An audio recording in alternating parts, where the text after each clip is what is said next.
When it comes to playing in the AI world, what's probably the most annoying part about it? Let me just stop you right there. It's all those freaking subscriptions, isn't it? You need a subscription for your LLM, your Chat GPT. Maybe you want to throw Claude in there or Perplexity because you're a researcher, so now you're paying for three things there. You got your image generation subscription. What are you going to use? Stable Diffusion, Flux, I don't know. Choose an image creator. And now there's all these subscription services for AI video. Oh my God, it really adds up, doesn't it? It's enough to make you throw your hands up in the air. I've seen some of you do it. Well, I haven't seen it, but I've imagined it in my head based on your comments. Well, I've got a solution for you, my friends, and I'd like to introduce it to you and see if it will suit your needs. It's called NinjaChat. No, NinjaChat is a lot of things, but first and foremost, it gives you access to up to 10 different LLMs, like ChatGPT 4o, ChatGPT 4o Mini, Claude 3 Opus, Claude 3 5 Sonnet, Llama, Llama 3, Llama 3 1, Perplexity, Mistral Large, Gemini 1.5, Grok, and the new OpenAI o1. So, that'd be a lot of subscriptions to manage it, wouldn't it? And these models have their own strong points. For example, Perplexity is known for its great research ability, Sonnet's known for its great writing ability, Grok is super fast, so it just really depends on what you're going for. And I wonder if you've ever compared outputs between these services to see which one gives you the best output for your needs. That can be a cumbersome process because you're opening up all these multiple tabs for all your multiple subscriptions and pasting in the prompt several times. Well, NinjaChat solves that problem too, plus gives you a whole suite of really cool tools that I'm legit excited to show you. When you log into the interface, you'll see the tools categorized here. You've got your AI playground where you can interact with multiple LLMs at once. You can type your prompt once and send it to 2 chat services, 3 chat services, 4 chat services, even 6 chat services with one prompt. For example, I need a recipe for gluten-free brownies. P.S. I don't really. Send to all, and now you'll see that all of these services are being queried, and you get all of these different answers, and you can choose the best one. And if you want to try any of the other models, you can just switch them out from the drop-down list if they aren't included here and rerun the results. Now, this is all happening because I have the sync chat switch on. If I turn that off, now each service has its own prompt. So you can still keep them all on the screen, but give them separate prompts or tweak them how you'd like. One of the strong points about NinjaChat is it keeps a history of your chats, but it's important to know that it doesn't keep the history of what you do here in the AI playground. But when you drill down to the individual models, it does keep a history of all the chats that you've done, including image generation and video generation. So the way that I recommend using this playground is to determine for yourself which of these models, based on a prompt you give it, is giving you the closest results to what you want, and then use that model for your work. So let's say I wanted to write a story. Write an engaging and whimsical story about Jill and Ted's mediocre adventure through time. I'll click send to all, and then I would just look through these and see which one of these had the most engaging story. Let's say I chose Sonnet because it really is known for its writing ability. Then that's the model I would choose. And if I wanted to, I could just copy that prompt,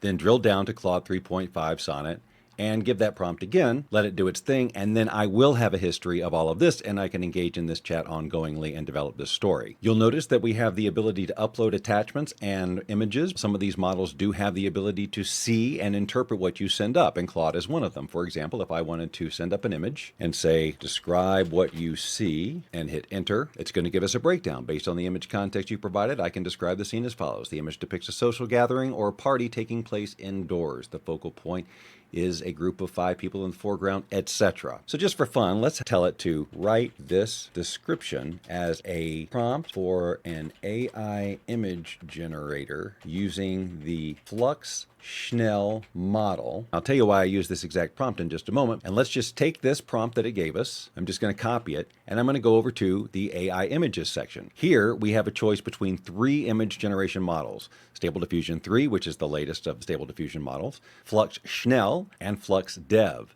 These are both very high quality models that adhere to even very complex prompts and are also great with text. I'm going to choose the Flux Schnell. It's a little bit faster than the Flux Dev. And I'm just going to paste that prompt we have in here and click the little button. And in just a few minutes, it's reinterpreted that prompt and given us an appropriate image. We can compare this result with the other models. Let's say change it to Stable Diffusion 3. Let's put that same exact prompt in there. And there's the Stable Diffusion version. We've got some kind of wonky sizes here on the beer. And then let's choose that Flux Dev model. model. By the way, in the settings here, we have the ability to change our configuration scale, which basically determines how closely to the prompt it adheres, and then also the aspect ratio. So let's say we wanted this to be a 16:9. We'll choose that, and then we'll click this. Remember, we told Claude to optimize this prompt for the Flux-Schnell model and not anything else. So any results with this prompt using a different model are just sort of luck. But this is a nice model too. We've got some nice depth of field, even the faces are blurred, and we kind of are focused in on the beer. You'll see that for each of these images, we can view a larger version, so we can really zoom in on the quality here. We can copy this prompt so we can use it again, so I don't have to go and cut and paste. We can edit the image, which basically gives us the ability to crop it really and save it. Or you can regenerate it, so it will run the prompt again and give you a different version. Let me just jump in here and say that when NinjaChat originally reached out to sponsor this video, I was hesitant at first because I thought, although I do use chat for creative endeavors, creating scripts and fleshing out characters, I don't know if it's appropriate necessarily for my channel. But then when I saw that they added the image generation and the video generation and the writing tools I'm going to show you at the end, I knew that it was a perfect fit for those of you who are really serious about your creativity and want to excel at creating excellent content, especially when it comes to your writing. So in the AI video section, you'll notice that it is using the Kling model. If you're new to AI video and you've never played with it, let me just tell you that Kling is one of the best AI models out there. I'd say it's one of the top 3, and it's in constant development, and it gives really great results. But of course, it also comes with its own subscription. Here, depending on the NinjaChat plan you choose, you have a certain amount of generations that you can use. So if you're not a power video user and not a power AI image generator, but you do want to be able to have that capability without having to pay for a service for the little you would use it, this is absolutely perfect. You would just enter a prompt like a time lapse of a bustling cityscape from day to night as UFOs hover ominously overhead, submit that, and in a few minutes you have this, or some version of it. Note that this was a 5-second render. In the settings section, you actually have the ability to choose 5 seconds or 10 seconds duration, and again, you get to choose the aspect ratio. One of the other things I use AI for, specifically chat interfaces like this, is for brainstorming ideas and taking a seed of an idea and developing it using some sort of process with AI. AI mind maps is a really clever way to do this. You can start a mind map in several ways, and this gets really cool. Let's just start with a basic idea. The benefits of eating gluten-free. By the way, I do not eat gluten-free. I'm just going to submit this. Now, just based on this prompt, it's created a mind map. So we start with gluten-free benefits, exploring the health advantages of gluten-free. And as we see how this branches off, we have controversies related to it. We have secondary benefits, digestive health, health improvements. So these are your main categories: digestive health. These are your main benefits, and then we branch off. Like, what are these controversies? Well, there's dietary restrictions. Maybe there's nutritional deficiencies if you eat gluten-free. But what about these secondary benefits, like improved skin health and mental clarity? Well, let's say you want to know a little bit more about this mental clarity aspect of that. We can just zoom into this little arrow here and click on Elaborate Topic. Let that do its thing. And now, just from mental clarity, it's branched out into these areas: cognitive benefits of mindfulness, diet and brain function, sleep quality and cognition. So it's giving you all new angles on this idea of eating gluten-free that you may not have ever thought of. That's what mind maps are for. They're great brainstorming tools. How else can we feed this mind map? Here's where it gets fun. Let's first clear this out by clicking Clean Up Mind Map. And now let's click the paperclip, and you'll see that we can scrape a website for the information there. We can upload an image, we can upload a document, and we can take a YouTube transcript. Let's work from the top. I always use my favorite ice cream place, the Salt and Straw, as an example. So let's start by inputting that website, saltandstraw.com. And upload site. You'll get the message that it was scraped successfully, but nothing appears here until you click this, because we can keep adding to this if we want. If we had more information on the Salt and Straw, maybe a book about it or an article about it, we could add all that stuff up in here, then click this submission, and the mind map would be created. In this case, we're just using the website, so let's see what happens when we click this. All right, here we go. Salt and Straw overview. It's an artisanal ice cream company known for unique flavors and high quality ingredients. And we branch off from that. We've got the seasonal series. We got bestsellers. We've got behind the scenes. These are all probably how it branches off on the website. A monthly menu, ice cream bundles, at-home options, and just like before, we can drill down into any of these. Let's look at this ice cream bundles here, and let's choose this option here, split topics, and see what happens when we click that. So now it explains more about what ice cream bundles are and what they're for: flavor combinations, specific pairings or groupings of flavors, target demographics, identifying the primary consumer, seasonal promotions, etc. So if you ever want to get a quick overview on a company or its products or services or anything out there that has a website, this is a great way for you to quickly peer into all of its contents and drill down and get more information. Or maybe you're doing research and this is a great way to get new ideas for branching off from what is beyond just on the website. Let's clear that out and load up something else. Let's upload an image. What could that even mean? Let's take our party image again and bring that up there and just submit that and see what in the world it's going to come up with. Okay, the image description, exploring the intricacies and describing images and their significance, importance of context, cultural implications, role of emotions. We have a link to the image file here that we can click on. Describing image poses, unique challenges, emotions. AI struggles with understanding context. So it looks like it's taken this image and is playing with the idea of how it even interprets images in the first place, which I don't know what expectation I had, but it's interesting that it pulled anything out of an image like that. Let's see if we can find an image that maybe has something interesting in it that it could interpret. I just randomly found this document online somewhere. I'm going to do a quick screen grab of it, not even the whole thing. Clear this out, choose image again, use that as the image, click the paper airplane, see what it comes up with. Is it going to read it? What's happening here? Let's take a look at what this document actually even is. The values wall, we take our company core values seriously. The values wall, commitment, kindness, humility, commitment, kindness, humility. So you can see that it has taken the content of the document and read it and created a mind map from it. That could probably use some organization here, but at least now we know that it will actually read the document and organize the information for you. Let's clear that out real quick, and this time let's upload an actual proper document, like a PDF file. Here I'm loading a PDF I wrote about ethical creativity in the age of AI, and I'm just going to upload that and that alone. Click the paper airplane, let it generate the mind map. There you go. Ethical creativity in AI, exploring the intersection of artificial intelligence and creative expression, understanding creative AI, ethical spectrum. These are all things that are covered in the document. It would be great to see sort of a organized mind map a little bit, but this feature is in beta right now, and it is doing a great job of separating things out. Now we just kind of need to drill in and do our own organization of it for now. But it's a great way to get a quick high-level overview of any information you send up to it. Let's clear this out one more time. Let's go over to YouTube and just choose one of my videos. I think that's kind of...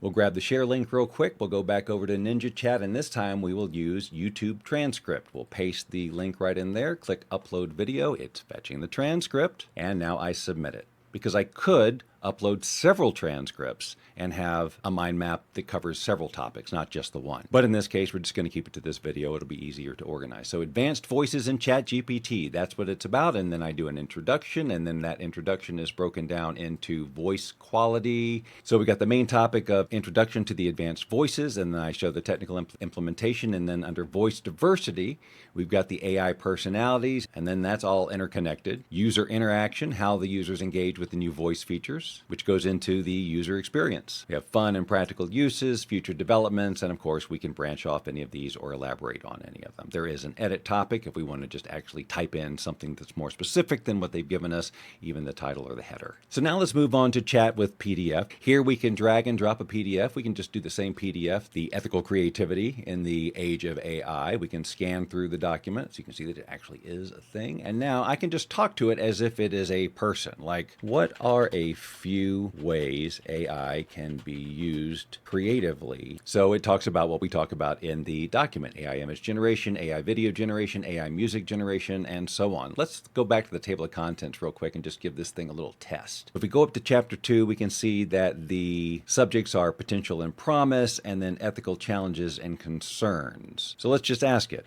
what are some of the ethical challenges associated with creative AI? Now, this isn't just going out and asking the world this. This is asking this document this. You'll see that the answers it gives us, misrepresentation and manipulation, ownership and attribution, they're all straight from the document. And I've been able to do all of this within one tool. Now we get to the writing library. There are definitely people who sell full-on AI tools to help you write. They're independent products. They are fine-tuned for helping you write the writing process, and they make it easier to get the results you want out of this exploration into writing than just interfacing with chat just by itself. If you are a writer, this tool set right here is absolutely amazing. I won't read all of them to you, but it does things like naturalizing text so that it doesn't sound like AI. If you're having problems coming up with an ending for your story, a conclusion writer, an attention grabber, an argument mapper. These are all things that can add depth to your story and make it way more engaging. Maybe you don't know how to create a character arc. This can happen. Character arc designer, for example, describe the character, genre, key points, and desired growth. Story structure adapter.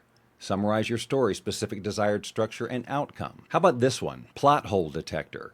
Let's say you got a story summary and you want to know if there's any holes in that plot that you need to fill so that somebody would take it seriously. The other day I shared with you a tool that I use to help create an idea for a movie, and at the end of that process it generates what's called a blueprint, and part of that blueprint is a synopsis of the story. So I'm just going to take this whole story synopsis here and I'm going to take it over to the plot hole detector and just paste it in there and click on generate. It's going to analyze this and say, okay, here's the deal with your story. The nature of the ring's power, there's an inconsistency. Here's how you can fix it. Character development of this particular character, Gil. Well, her character is introduced as a free spirit, yet her connection to the ring's creator seems to contradict her established personality. How do we fix that problem? Same thing with time manipulation. How do we fix these problems that are brought up in these stories that we wouldn't necessarily cause? So this is an incredibly powerful tool to help you think outside the box. Let's look at a couple others. We could use that same summary and use the subplot developer and see what it comes up with. It summarizes the main plot based on what I gave it, and then it comes up with some subplots. Well, what if you did this?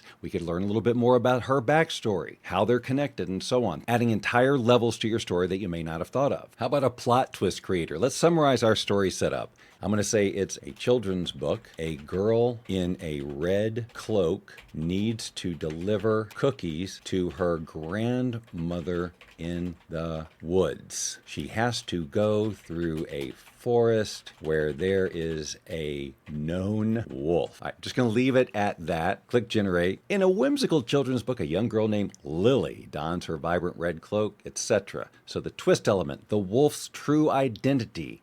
As Lily ventures deeper into the forest, she encounters the wolf, who appears menacing at first. However, instead of trying to trick her, the wolf reveals a surprising truth. He is actually a guardian of the forest, cursed to take on the form of a wolf until he can perform a selfless act. I didn't see that coming, right? It's a fun way to imagine existing stories, but certainly create something interesting in a story that you're trying to develop on your own. We just keep scrolling. It keeps going. Backstory integrator, character belief challenger, dialogue depth enhancer. Let's make up some fake dialogue and let's see how it enhances it.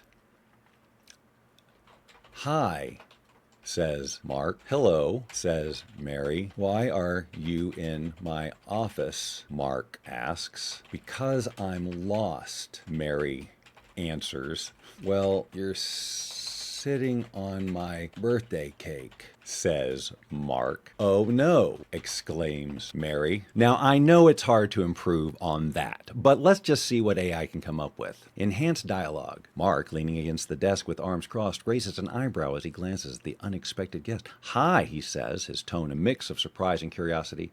Hello, Mary replies, her eyes darting around the room, taking in the chaotic surroundings. She shifts nervously, her fingers fidgeting with the hem of her sweater. Why are you in my office? Mark asks, tilting his head slightly, a smirk forming on his lips. So what they've done is they've kept my dialogue, but they've enhanced it with direction around it, facial expressions, direction, what's going on. So it takes us all the way down to the part where she says, oh no, but then it keeps going. Mark chuckles, the tension breaking as he gestures toward the cake. Don't worry, it's just a small piece. I was saving it for later, he reassures her, his laughter echoing in the small space. So that's fun. Character dialect creator. Describe the character's background and provide sample dialogue to convert. The ticking clock scenario creator. I've never seen that anywhere. Let's see what that is. Describe the story situation, genre, and desired tension level. Okay, Eric and Steve are just about to enter the bank vault with only 30 seconds left. Of what? For what? 30 seconds of what? Let's see what it does. A dimly lit bank basement, the air thick with tension. The walls are lined with cold steel, and the faint hum of fluorescent lights overhead creates an eerie atmosphere. Anyway, the genre is a heist thriller. The desired tension is high. As Eric kneels before the vault, his fingers deftly work the lock. The sound of the tumblers clicking echoing in the silence. 30 seconds left. The digital timer on Steve's wrist glows ominously, casting a red hue across their faces. Hurry up, Eric! Steve hisses, his voice barely above a whisper, glancing nervously at the door behind them. The faint sound of footsteps could be heard in the distance, growing louder with each passing second, and we see the seconds going all the way down. 5 seconds. With a final twist, the lock clicks open. The vault door begins to swing ajar, revealing a treasure trove of cash and jewels. And at 0 seconds, the vault door is open, but the world outside is closing in. They have mere moments to grab what they can before the law catches up with them. I've never played with a suite of writing tools that does this. Now, I'm not saying they're not out there. Maybe you've played with a zillion of them, but this, for me, is truly just a ton of fun and just gives me so many ideas. Cliffhanger designer. Describe the current situation. Emily is about to bungee jump for her first time, but John and Birkenstockton have ambushed the safety mechanism. I don't know if that's going to work or not. And I don't know who Birkenstockton is, but he just sounds like the kind of guy who would do this with John. You know what I'm saying? Emily stands at the edge of the platform, her heart racing as she gazes down at the swirling river below. The wind whips through her hair, and the distant sound of laughter from the other jumpers fades into a dull roar. You know what I'm going to do? I'm going to take this, and I'm going to pop over to the AI video creator, and I'm going to pop this in there, and I'm going to run it in the background. We'll see what that comes up with. And let's end on the character creator, because that is something that's very important when you're going to tell a good story. A character has to have some depth and complexity and a backstory to keep them engaging and interesting and seem like a real person. And that can be challenging if you're a writer who really is focused on more the action in the story and don't really have a ton of experience digging deep into character development. So let's say that this is a love story, female love interest, funny but aloof, not interested in protagonist. Generate. What I love about these tools is you really can't screw it up. They're going to give you something. So here she is. She's Alara Voss. She's 28. She's a graphic designer. Sure, why not? Living in a bustling urban environment, small coastal town, etc. She's witty. She's aloof. She maintains a certain distance from people, preferring to keep relationships light and casual. And her role in the story, her conflict and conclusion. You know what might be interesting is let's take all of this. Let's go over to Sonnet since it's such a great writer. I'm going to say the following is a description of a character for a story. Based on this, create a physical description of this person and write it in the form of a prompt for an generative art model like Flux. And I'm going to paste all that in there and let it do its thing. So now it's creating that description, a portrait of a 28-year-old woman with an enigmatic smile, sharp green eyes that sparkle with wit, and slightly raised eyebrows. Let's go on over here to the AI images. We'll use Flux Dev because it is the highest quality. We'll paste that in there. We'll click go, and here she is. But I'd like it to be photorealistic. Let's see if I can just say, make it photorealistic. See if it keeps the context. It's a little bit more photorealistic, still has sort of an animated thing. Make it more like an iPhone selfie. Okay, we've got options. So you can see there's all kinds of fun toys to play with, and they're interconnected nicely. And if you're a writer and you want to come up with stories, I'm telling you, this is a treasure trove of fun tools to get you inspired and creative and come up with new ideas. Just in the creation of this video, I took little notes of things I want to pursue because of what I saw here. So it's an amazing research and creative inspiration tool, at least for me. If you're in the creative AI space, this tool is sort of a Swiss Army knife of all kinds of things you can use to brainstorm and develop your ideas. They have several pricing plans based on basically how many interactions with chat you're going to have during a month, how many images you want to create. But as you can see, $9, $18, $25, even at the top level, that's about on par with the other subscription services where you just get access to one LLM model, and here you get access to 10 plus all those other tools. If this is the type of stuff you like to get the skinny on, that means find out more about, then why not subscribe to this channel? Because these are the types of things we talk about all the time. If you subscribe now, I will not look for you. I will not pursue you. But if you do not, I will look for you. I will find you. And I